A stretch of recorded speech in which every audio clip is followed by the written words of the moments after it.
extremely excited to do this kinematics course with you.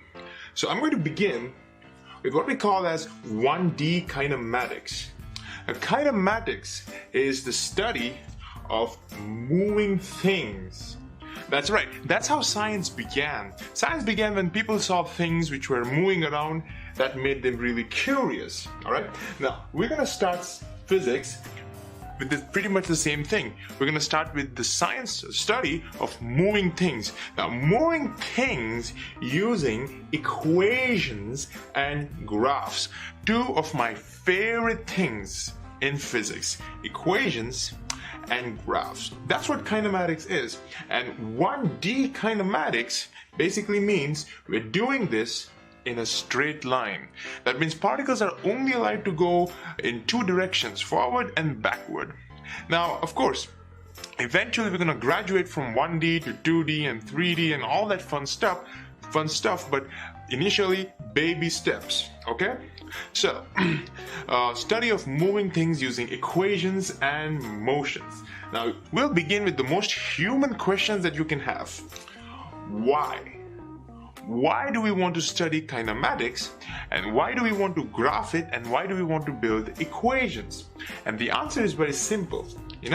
We like to build things. That's right, that's obsession that humankind has with technology, is we want to build things. What kind of things we want to build? I'm glad you asked me that question. We want to build things like cars. That's right, we want to build cars, awesome cars which can go really, really fast. That's right, we want to build fast cars. Now, when you're talking about fast cars, we want to talk about certain quantities like, how fast it goes, like what's the top speed that it has, how fast or how quickly it can pick up speed. That's important.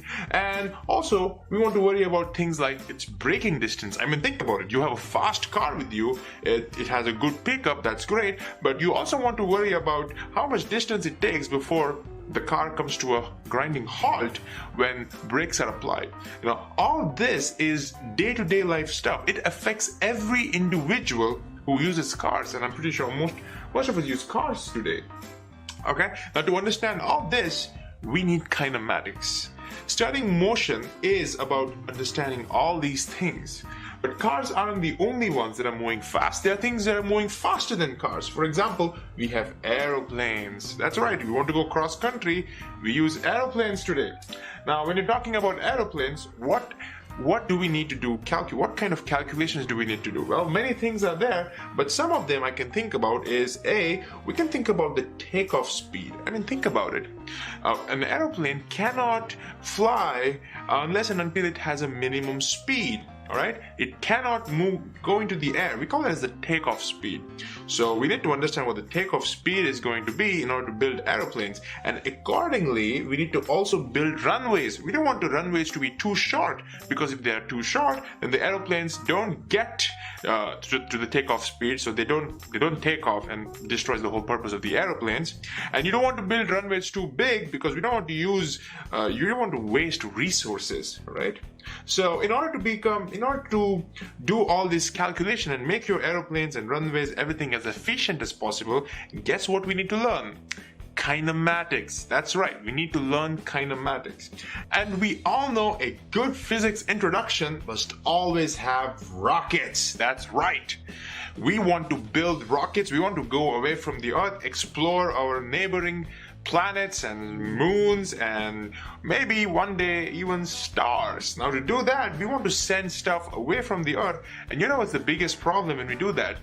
Gravity, right? We need to beat gravity. So in order to take a space shuttle, say, to the moon or to the Mars, how much fuel do we need?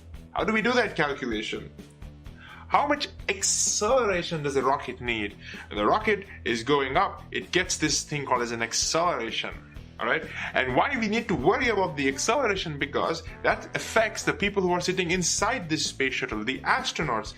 They are exposed to these extreme G-forces. How much G-force do they get? How do we do these calculations? Kinematics. That's right. Of course, rocket science is complicated, but we need kinematics to understand all this. So you see, kinematics is the basics of studying any branch of physics. That's right. If you want to study, say, electromagnetism, or you want to do fluid mechanics, or you want to do thermodynamics, basically anything you want to do, kinematics is the key. Kinematics is like the basic stuff that you need to know. So, what we're going to be doing in this next few episodes, we're going to